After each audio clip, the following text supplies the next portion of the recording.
Imagine you're rolling through the endless Iraqi desert in an M1 Abrams, the turbine engine whining behind you, kicking up plumes of fine sand that coat everything in a perpetual haze. It's 2004. Operation Iraqi Freedom is in full swing, and your platoon is pushing west through Al Anbar province. The war feels raw, immediate, but then something shifts. Your convoy stumbles upon a half-buried complex, a forgotten Iraqi military installation from the 1991 Gulf War. The barracks and support buildings, once part of a sprawling Republican Guard facility near what was known as Qadisiyah Air Base, have been swallowed by drifting dunes over the intervening years. Roofs collapsed under the weight of sand, walls cracked and eroded, entrances partially sealed like tombs. These places were abandoned in haste after coalition air power hammered them, left to the merciless desert winds. The Gulf War saw massive air campaigns that devastated Iraqi infrastructure. Bases like Al-Asad and others in the western desert were pounded relentlessly, hardened shelters breached, and ground forces routed. Many installations were simply left behind as Saddam's army retreated, and over the decade plus that followed, the desert reclaimed them. Sandstorms, those blinding shamals that can reduce visibility to zero and bury vehicles overnight, turned functional bases into archaeological relics, structures half entombed while still standing. But in 2004, with American forces sweeping the region for insurgents, some tank crews and armored units rediscovered these ghosts. They needed temporary staging areas, places to refuel, rest, or secure. What they found inside defied explanation. Reports filtered up the chain. Unexplained movements in buildings long declared empty, shadows in corridors where no one should be, whispers and footsteps echoing through sand-choked halls. This is the story from those who were there, American tankers who bedded down in a haunted barracks, buried since the Gulf War. Chapter 1. The Discovery. My name is Sergeant First Class Mike Harlan, call sign Ironhawk 6. I was a tank commander with the 1st Armored Division out of Fort Bliss, Texas. We deployed to Iraq in early 2004 as part of the push to secure Al Anbar province after the fall of Saddam. We were running a long-range armored patrol west of Ramadi, moving through some of the most desolate terrain you can imagine. Nothing but flat, baked desert stretching to the horizon, broken only by dry wadis and the occasional cluster of dunes. The heat was relentless, even through the Abrams armor, and the fine sand found its way into every seal, every crevice. Late one afternoon, our lead tank spotted something unusual rising out of a massive dune field. At first glance, it looked like random debris, maybe the remains of an old truck half buried by the wind. But as we closed distance, the shapes resolved into concrete structures. Long, low barracks blocks, a motor pool area with collapsed roofs, and what appeared to be administrative buildings, all partially swallowed by sand. Intel later identified it as a former Republican Guard support base, part of the larger Qadisiyah Air Base complex that had been abandoned since the 1991 Gulf War. The place had taken a beating during Desert Storm. Coalition airstrikes hammered Iraqi installations across the region, and this one was no exception. Craters pocked the ground nearby, and several hardened shelters were cracked open like eggshells. When the ground war ended and Saddam's forces pulled back, they simply left everything behind. Over the 13 years since, the desert had done its work. Shamals, those violent sandstorms that can bury entire convoys, piled drift after drift against the walls. Some buildings were entombed up to their roofs. Others had lower levels completely filled in. It looked less like a military base and more like ancient ruins slowly being reclaimed by the wilderness. Our platoon was running low on fuel, and the crews needed rest after days on the move. The lieutenant decided this buried complex would serve as a temporary harbor site.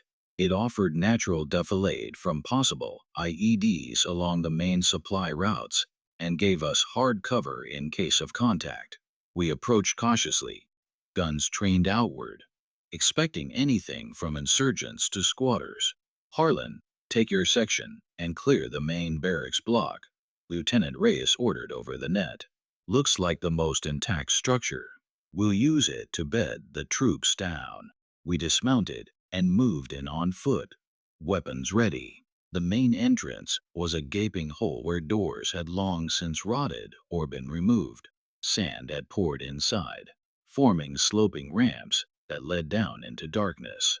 The air that hit us was cool and stale, carrying the faint smell of old concrete, rust, and something indefinably sour. As we swept the interior, it felt like stepping back in time. Lockers still hung open, with faded Iraqi uniforms inside. Yellowed posters of Saddam stared down from cracked walls. Arabic graffiti covered every surface, some of it angry, some resigned. Personal items lay scattered. A broken watch, prayer beads, a child's drawing half buried in dust. The desert had preserved it all in a way, sealing it away from the outside world. We cleared room by room, kicking through ankle-deep sand, checking corners and closets. No signs of recent occupation, no trash, no fire pits, no insurgent caches, just emptiness. We established a perimeter, posted guards at the entrances, and brought the tanks into hull-down positions around the complex. Night falls quickly in the desert. One moment the sun is a burning disk on the horizon, the next it's gone, and the temperature plummets. We set up in the largest barracks hall, clearing spaces on the floor for our poncho liners and sleeping bags. MRE heaters hissed as guys tried to eat something warm. Conversation was low. Everyone was bone tired. I drew the first watch rotation with Private First Class Ramirez, a good kid from California on his first deployment. We posted up near the main corridor intersection, red flashlights glowing faintly. NVGs flipped down. The wind outside moaned through broken windows, carrying grains of sand that pattered against the walls like light rain. It started small, around 0200. Ramirez keyed his handset quietly. 6, this is Watch 2. I've got movement in the east corridor. Shadows shifting, like someone walking. I acknowledged and moved toward his position, boots crunching softly on the sandy tile. Stay sharp. Could be jackals, or just the wind playing tricks. When I reached him, Ramirez was staring down the long hallway, goggles pushed up on his helmet. "Sarge, I'm telling you, I saw boots, military boots pacing back and forth." We advanced together, rifles up, white lights cutting through the gloom. The corridor stretched empty before us. No footprints disturbed the smooth layer of sand on the floor. No heat signatures on thermal. Just silence. We checked every room again. Nothing. "Fatigue," I told him. "Long days, short nights. It happens." He nodded, but I could see the doubt in his eyes. We resumed our posts. An hour later, it happened again. This time both of us heard it. A faint creak, like a door easing open on rusted hinges. Then soft footsteps, deliberate and measured, echoing from deeper in the complex. We called it in. 2 more guys joined us. 4 rifles, 4 sets of eyes. We swept the entire building top to bottom. Still nothing. By the time the next watch relieved us, the seed was planted. Whispers spread through the platoon faster than we could contain them. Doors opening by themselves. Low voices murmuring in Arabic from empty rooms. Cold spots that raised goosebumps even through our DCUs. We had stumbled into something the desert had buried for a reason, and it wasn't finished with us yet. Chapter 2. First Night Watch. This is Specialist Tom Carver, loader on Sergeant Harlan's tank, call sign Ironhawk 11. After we cleared the barracks and set up security, the platoon settled in for the night. The main hall we chose was a long, rectangular space with rows of rusted metal bunks stacked 3 high along both walls. Most of the mattresses were long gone, rotted away or carried off years ago, so we just cleared patches of floor between the sand drifts and rolled out our poncho liners. The air inside was cooler than outside, but it carried a heavy, stagnant weight, like breathing in an old basement that hadn't been opened in decades. Everything was coated in that fine Iraqi dust that gets into your pores, no matter how much you wipe down. Our red lens flashlights cast just enough glow to see shapes without killing night vision. Guys spoke in low murmurs as they heated MREs on can openers or cleaned weapons one last time before trying to rack out. Exhaustion hits hard after days in the turret, so most were asleep within minutes, soft snoring echoing down the hall. I drew the midnight to 0400 watch with Corporal Jenkins. We posted up at the intersection of the 2 main corridors, one running the length of the barracks, the other cutting across to what used to be the latrines and a small mess area. Jenkins took one corner. I took the opposite. We kept our M4s across our knees, NVGs down, and stayed quiet. Outside, the wind moaned across the dunes and rattled loose corrugated metal somewhere on the roof. For the first hour it was uneventful, just the usual desert sounds. Sand hissing against concrete, the distant whine of our idling tanks on perimeter security. I ran through the standard mental checklist, sectors of fire, quick reaction drills, making sure my magazines were seated tight. Then Jenkins tilted his head and keyed his throat mic. "You hear that?" I listened. At first, nothing. Then it came again, soft, deliberate footsteps, not the random scuff of a boot on sand, but measured pacing, like someone walking a post. They were coming from the far end of the east corridor, the section that curved slightly and disappeared into deeper shadow. I whispered back, "Probably Ramirez or one of the rovers checking the line." But the footsteps kept going, steady cadence, heel toe, heel toe. They stopped right at the edge of where our lights reached. We both flipped to white light and swept the beams down the hall. The sand on the floor was smooth, undisturbed, no prints leading in or out. Jenkins looked at me, eyes wide behind his goggles. "Carver, that wasn't one of ours." We held position, listening. A minute passed. Then the pacing started again, this time closer, as if whatever it was had turned around and was walking toward us. I keyed the handset. "Ironhawk 6, this is Watch 1. We've got audible movement in the east corridor. No visual. Request rover check." Sergeant Harlan came back immediately, voice calm but alert. "Roger. Hold what you got.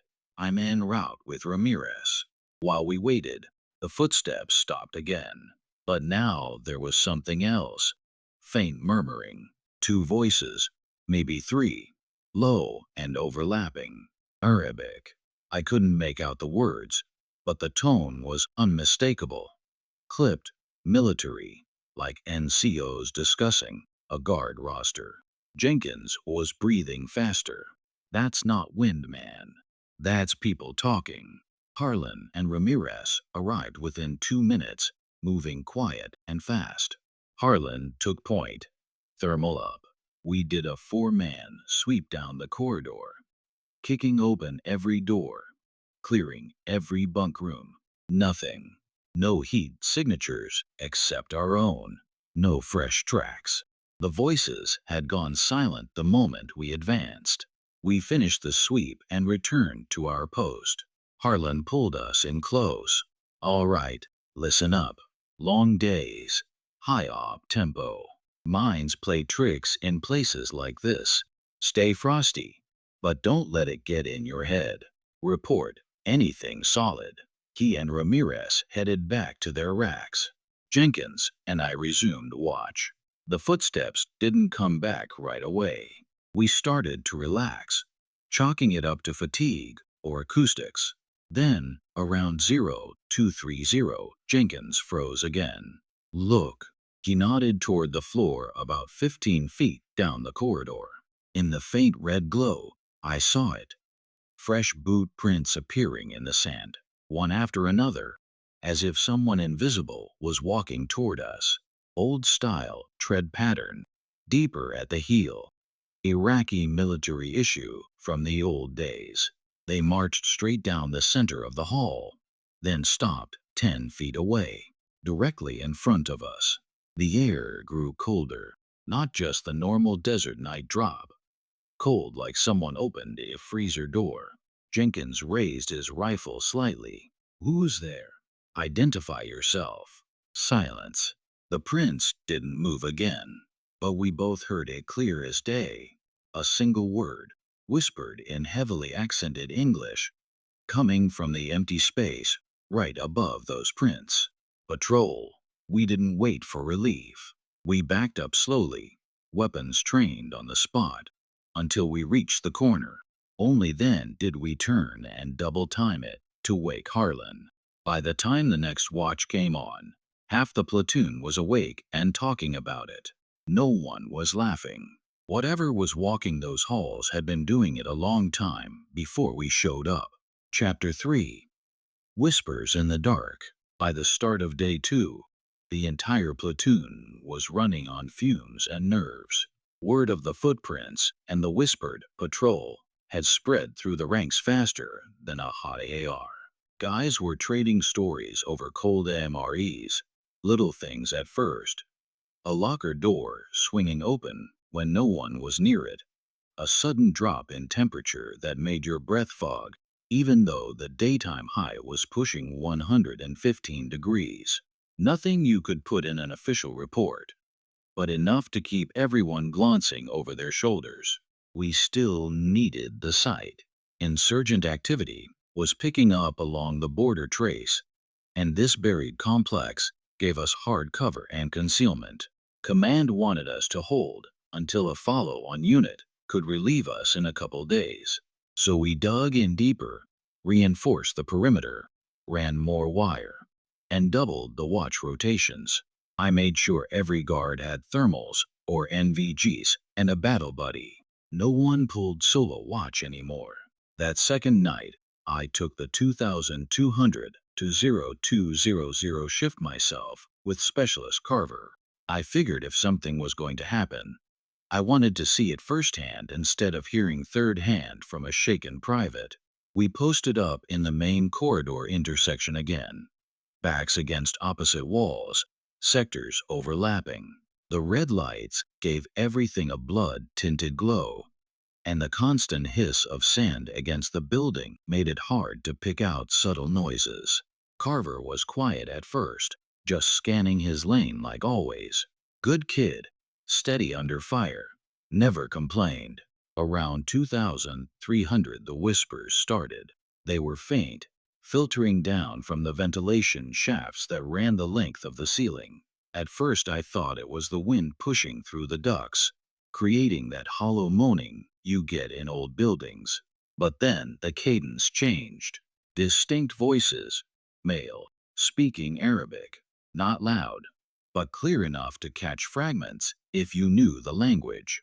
I don't speak more than a few battlefield phrases, but even I recognized the tone, sharp, clipped, like an NCO dressing down a soldier. Carver heard it too. He tilted his head up toward the vent. Sarge.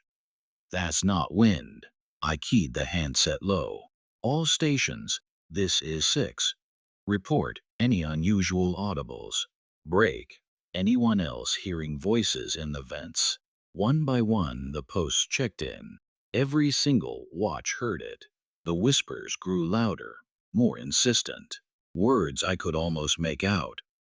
Wajib. Duty. Hurris. Guard. And repeated over and over. A name maybe. Ahmed Urja. Return. Carver switched his thermal on and scanned the ceiling. Nothing up there. No heat. But listen, it's coming from the buried wing. The east corridor led to the section we hadn't fully cleared. Intel maps showed it as additional barracks and storage, but a direct hit during Desert Storm had collapsed the roof, and the dune had poured in behind it. The entrance was under 10 feet of sand. We'd poked around the edges, but never forced a way through. Now the voices were definitely coming from that direction. Then the shadows started moving. Carver saw them first on thermal, human-shaped blooms of cool blue against the warmer background of the walls. 3, maybe 4 figures pacing slowly down the corridor toward us. No heat signature like living bodies, just absence of heat. Contact. 12 o'clock, he whispered. I flipped to thermal. There they were, tall, upright, moving in unison like a fire team on patrol. They stopped 20 meters out. I raised my M4. Identify yourselves. Show your hands. Nothing. No response. No visible weapons. No faces. Just shapes holding position. We advance slowly, boots crunching on sand. The moment we closed half the distance, the signatures flickered and vanished. Gone. Like someone flipped a switch. We swept the area anyway. Empty rooms, undisturbed dust. But in the common day room, someone had rearranged the scattered chairs into a neat semicircle facing the door, as if a briefing had just ended and the audience was waiting for us. Private Ellis, who'd come to relieve us early, swore he saw something else while we were sweeping. He'd been covering the rear hallway and caught movement at one of the broken windows that looked out onto the motor pool. Sarge, there was a guy standing there. Old Iraqi uniform, the greenish one from the 90s. He was just staring at our tanks. Then he turned and looked straight at me. His face, it was like he was screaming, mouth wide open. But no sound came out. Eyes locked on mine. I blinked and he was gone. We checked outside. No tracks in the sand around the window. No ladder marks. No disturbance. Nothing. Back inside, the whispers had stopped, but the cold lingered. Deep, bone-chilling cold that settled in the corridor like we'd opened a freezer. We finished the watch in silence. When relief finally came, Carver looked at me dead serious. Whatever this is, Sarge, it's not insurgents. It's not squatters. Those were soldiers, and they're still on duty. I couldn't argue. As the night wore on, more reports filtered in, doors creaking open in empty wings, footsteps echoing overhead in sections with collapsed roofs, and always the whispers, drifting through the vents like smoke. Then, just before dawn, the screams began. Chapter 4. The Buried Wing. By the third day, none of us were sleeping more than snatches. The whispers and footsteps had become constant background noise, like living next to a railroad track. You tune it out until a train roars through and reminds you it's there. Red-rimmed eyes, short tempers, guys jumping at every creak of the building settling. We all knew we had to do something about the buried wing. It was the one part of the complex we hadn't fully cleared, and every incident seemed to originate from that direction. The voices were louder there, the cold deeper, the shadows thicker. Intel maps confirmed it was a long extension running east, additional enlisted barracks, a small armory, and storage rooms. A near miss from a GBU during Desert Storm had punched through the roof, and when the structure partially collapsed, the dune behind it poured straight in like water through a breached dam. The whole wing was entombed under at least 12 feet of sand, maybe more after 13 years of drifting. Sergeant Harlan got permission from the lieutenant for a small team to breach and clear, just enough to confirm no insurgents were using it as a hide. Me, Carver, Ramirez and Private Ellis volunteered. Harlan led. We grabbed entrenching tools, collapsible shovels, a couple of picks, and some chem lights. Weapons stayed hot, sidearms and rifles slung tight, so we could dig without being defenseless. We started at the blocked doorway in the east corridor. Sand had formed a steep slope that filled the frame almost to the ceiling. We attacked it in shifts, two digging while the others pulled security and hauled buckets of sand back into the main hall. The work was brutal.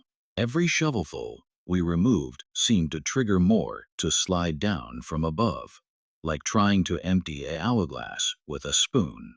Fine dust hung in the air, clogging our shemigs and coating our throats.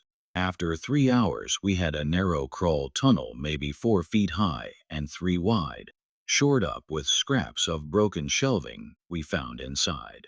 Harlan went first, low crawling with his M4 ahead of him. The rest of us followed single file, chem lights cracked and glowing green. The temperature dropped sharply the moment we crossed the threshold, cold enough that we could see our breath. The air was thick and stale, like opening a tomb that hadn't breathed in over a decade. Our lights revealed a frozen moment in time. Bunks overturned, blankets half pulled, as if men had leapt up in panic. Personal items scattered everywhere, photographs curling at the edges, letters in Arabic, prayer rugs bunched on the floor. One wall had a child's drawing taped up, stick figure family under a bright yellow sun. In the corner, a small shrine with a faded Quran, still open on a makeshift stand. We moved deeper, clearing room by room. No signs of recent entry, no trash, no footprints, except the faint ones we were leaving. Then the screams started. They came from farther down the wing, high-pitched and raw, overlapping like multiple voices in agony. Arabic words mixed in. La. No. La Tulkuna. Don't leave us. Arjak. Please. We froze. Carver switched to thermal and scanned ahead. Sarge. I've got signatures. Multiple. Dozens. Huddled in the far room. Harlan motioned us forward, slow and quiet. The screams grew louder with every step, echoing off the concrete until it felt like they were inside our helmets. We reached the last barracks room, a larger space that must have been a common area. Thermals lit up like a Christmas tree. Clusters of human-shaped forms crouched against the far wall, some curled fetal, others with arms outstretched. Cold spots, no heat at all, just voids where living bodies should register. But our white lights showed nothing. Empty floor, sand drifted in shallow waves, overturned tables, no people. Contact rear. Ramirez suddenly shouted. I spun. Behind us, in the tunnel we just crawled through, more signatures were appearing, blocking our exit. Slow, deliberate movement toward us. The screams peaked, deafening now, a chorus of pure terror. Harlan made the call. Back out now. Bounding, overwatch. We didn't argue. Ramirez and Ellis went first, scrambling on hands and knees through the tunnel. Carver and I covered, rifles trained on the empty room. The signatures advanced a step, then another. One separated from the group, an officer maybe, taller, arms raised as if pleading. Then a single phrase, clear in English through the screams. Buried. Alive. We didn't wait to see more. We backed into the tunnel fast, dragging sand in with us.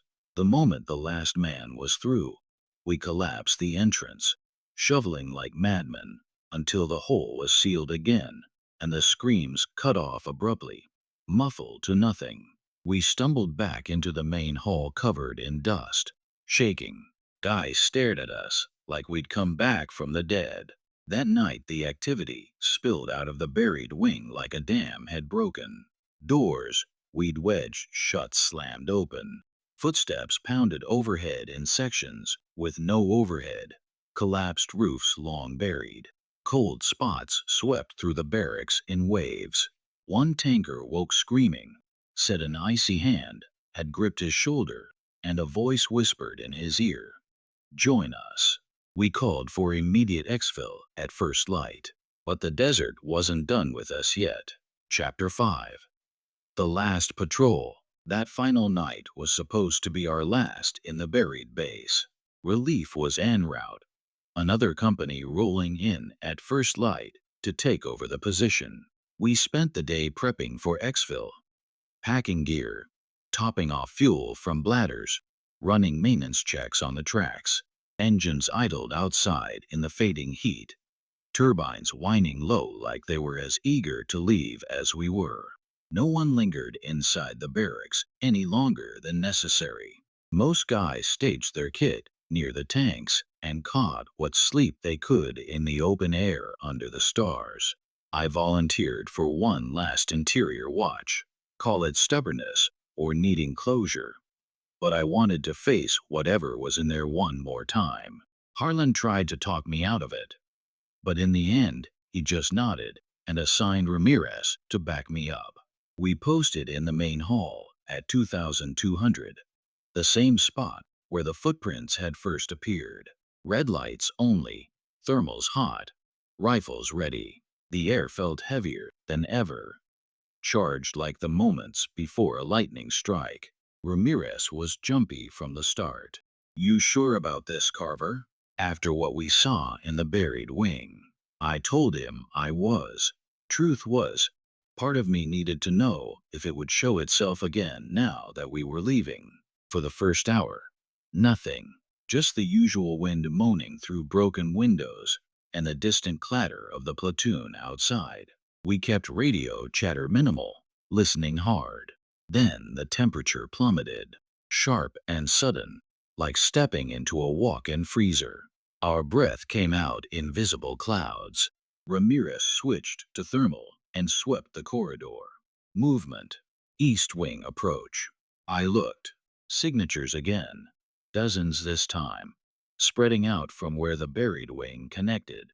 They moved in formation. 2 columns. Deliberate pace. Not rushing, not fleeing. Patrolling. We held position. Weapons trained. Identify. I called out, voice steady. "This is U.S. Army. Show yourselves." No response.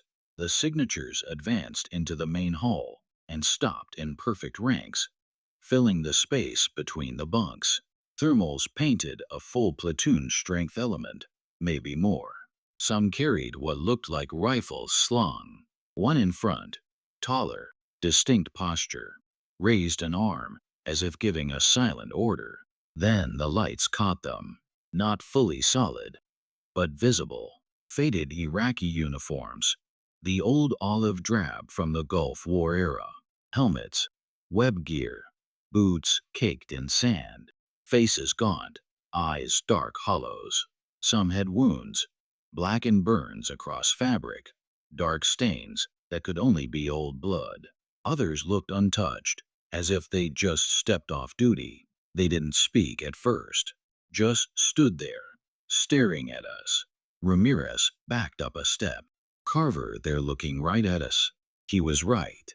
Every head turned in unison. Dozens of pairs of eyes fixed on the 2 of us. The officer figure in front took one step forward. Hized. His mouth moved. No sound at first, then a whisper that filled the hall, layered like multiple voices speaking at once. "Wajib. Duty. You leave. We stay." I felt the hair on my neck rise. "We're pulling out at dawn," I said, not even sure why I was answering. "This position is yours again." The figures didn't move. Then the officer pointed, slow, deliberate, toward the buried wing. Behind him, the ranks parted slightly, revealing more forms emerging from the darkness. These were different, broken, some crawling, others dragging limbs, faces contorted in eternal agony. A single word, clearer now, in accented English. Buried alive. Sand. Took us. I glanced at Ramirez. He was pale, rifle trembling just slightly. The officer turned his gaze back to me. For a moment his expression softened, almost human, sad, resigned. Then he raised his hand in a crisp salute. Every figure behind him followed suit. We didn't return it. Couldn't. Just stood frozen. The cold intensified until frost formed on our weapons. My teeth started chattering. Ramirez keyed the handset, voice cracking. 6. You need to see this. They're all here. Harlan and the lieutenant came running with half the platoon behind them. The moment more lights swept the hall, the figures began to fade, translucent, then outlines, then just cold spots on thermal that dissipated like smoke. The last to go was the officer. Before he vanished completely, he lowered his salute and spoke one final phrase, soft but unmistakable. Ma as salama. Go in peace. Then nothing. The temperature normalized. The air felt empty, lighter somehow. We didn't speak as we exfiled to the tanks. No one joked. No one questioned what we'd seen. At dawn, the relief rolled in. We briefed them quick, omitting the parts that would get us laughed out of the army or sent for psych evals. Just sight clear, no enemy activity. As our convoy pulled away, tracks grinding through the sand, I climbed into the loader's hatch and looked back one last time. Figures stood atop the dunes, silent sentries watching us depart. Dozens of them, maybe hundreds, lined the ridge against the rising sun. By the time we crested the next wadi, they were gone. The desert had reclaimed its guardians. Chapter 6. Echoes in the sand. As the officer in charge, it fell to me to write the official after-action report. Once we linked up with battalion, we handed over the position to the relieving company, gave them a quick turnover on the layout, the perimeter wire, the best hull-down spots for the tanks. I kept it professional, site secure, no enemy contact, recommended for future use as a temporary harbor. The paranormal stuff that didn't make it into the write-up. You put something like that in an official report, and it gets kicked back with a note to rewrite it sober. At best you earn a quiet psych eval. At worst it follows you through your career. Privately though, I believed every word my men told me. I was there for most of it. The whispers in the vents, the cold spots, the thermal signatures that didn't match anything living. I saw the boot prints appear in the sand with my own eyes.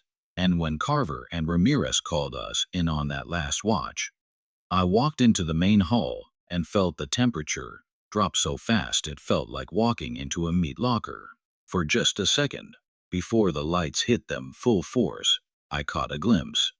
Ranks of soldiers in old Iraqi uniforms, standing at attention like they were waiting for relief that never came. We lost no one on that patrol, not physically, no casualties, no Purple Hearts. But that place marked us in ways the Army doesn't have a form for. Guys who'd been rock solid through firefights in Ramadi came back quieter. Some started waking up at night gasping, tasting sand in their mouths. Even months later, in the barracks at Fort Bliss, Harlan developed a habit of checking corners in empty rooms. Carver requested a transfer out of tanks altogether, said he couldn't stand being closed in anymore. I've thought about it a lot over the years. What exactly did we run into? The smart answer is mass delusion brought on by fatigue, dehydration, and the stress of operating in a high-threat environment. The mind fills in blanks when it's running on empty, especially in a place loaded with the history of violent death. Those barracks were part of a base that got absolutely pounded in '91. Hundreds, maybe thousands of Iraqi soldiers died in the air campaign alone. Some vaporized in direct hits, others trapped in collapsed bunkers and shelters as sand poured in behind them. There's a specific kind of death that happened out there during the Ground War II. Coalition forces, especially armored bulldozers and plows mounted on tanks, breached the miles of defensive berms and trenches the Iraqis had built. In some cases, Iraqi troops who'd surrendered or were trying to surrender were buried alive when the plows pushed sand over the trenches to clear lanes. It wasn't deliberate in every instance. War is chaos, but it happened. Reports were investigated, some substantiated, most buried under classified stamps. Was that what we encountered? The echoes of men who sheltered too deep during the bombing, only to have the desert rush in and seal them forever, or the garrison left behind when the order to retreat came, still walking their posts because no one ever told them the war was over. I don't have proof. No photos, no video, just the testimony of good soldiers who have no reason to lie. Years later, when I was able to access satellite imagery through a buddy still in intel, I looked up the coordinates. The base is gone now, completely erased. The dunes shifted again, swallowed the last protruding walls. If you didn't know exactly where to look, you'd never know anything man-made had ever been there. The desert keeps its dead, and sometimes, when the wind is right and strangers bed down in a place they were never meant to find, it lets them walk one more patrol. We were lucky. We got to leave. Chapter 7. Departure and Doubt. We rolled out of Objective Sand Viper just after sunrise. The relief company had arrived. Fresh faces, clean kit, none of the hollow-eyed exhaustion we carried. We gave them the quick handover. Perimeter layout. Known crater hazards. Best routes in and out. Lieutenant Reyes handled the formalities while the rest of us loaded up. No one lingered for small talk. Engines revved, tracks clanked, and our 4 Abrams led the convoy east toward the MSR, kicking up twin plumes of dust that hung in the still morning air. I rode in the TC's hatch, scanning our 6 out of habit. As the buried complex receded behind us, half its walls already vanishing under fresh drifts, I couldn't shake the feeling we were being watched. I flipped up my NVGs, useless in daylight, and raised my binoculars instead. For just a moment, on the crest of the tallest dune overlooking the base, I saw them, silhouettes against the rising sun. Dozens of figures in formation, motionless, like sentries marking the change of guard. No details at this distance, just dark shapes where nothing should be. I blinked hard. When I looked again, the ridge was empty, just wind-sculpted sand and heat shimmer. We drove in silence for the first hour. No one turned on the headsets for music or chatter like we usually did after pulling out of contact. Everyone was processing in their own way. Years have passed since then.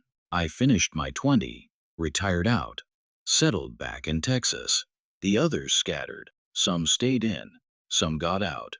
A few did multiple tours in Afghanistan. We stay in touch here and there, mostly through group texts on Veterans Day, or when someone shares an old photo. That deployment comes up sometimes, late at night after a couple beers. Never the firefights or the IEDs that missed us by inches. Always the base. Always the patrol that never ended. I've tried to rationalize it every way I know how. Sleep deprivation is a hell of a thing. After days in the turret with maybe 2 hours down at a time, your brain starts writing its own stories. Dehydration messes with perception. The power of suggestion in a tight-knit platoon is strong. One guy gets spooked, and it ripples. Throw in the environment. A tomb-like structure full of relics from a war where thousands died violently. And it's no wonder we saw what we did. Command classified the whole thing as a case of collective stress reaction.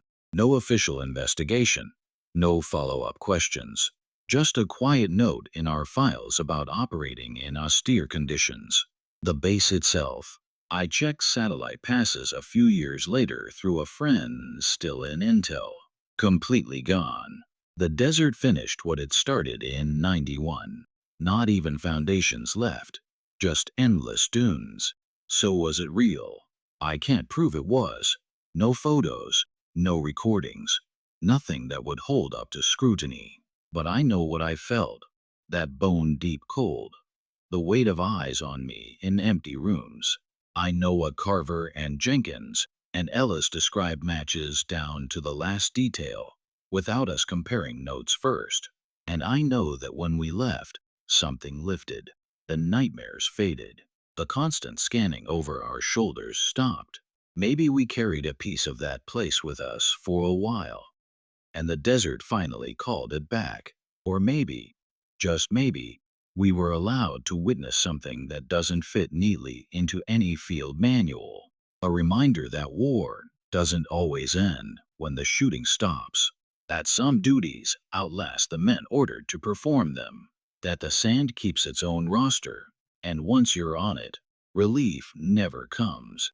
I don't expect anyone to believe us. Hell, half the time, I'm not sure I believe it myself when I tell the story in daylight. But if you ever find yourself out in the deep desert, tracks idling beside a half-buried ruin that isn't on any map, keep moving. Bed down somewhere else. Some posts aren't meant to be relieved, and some patrols walk forever.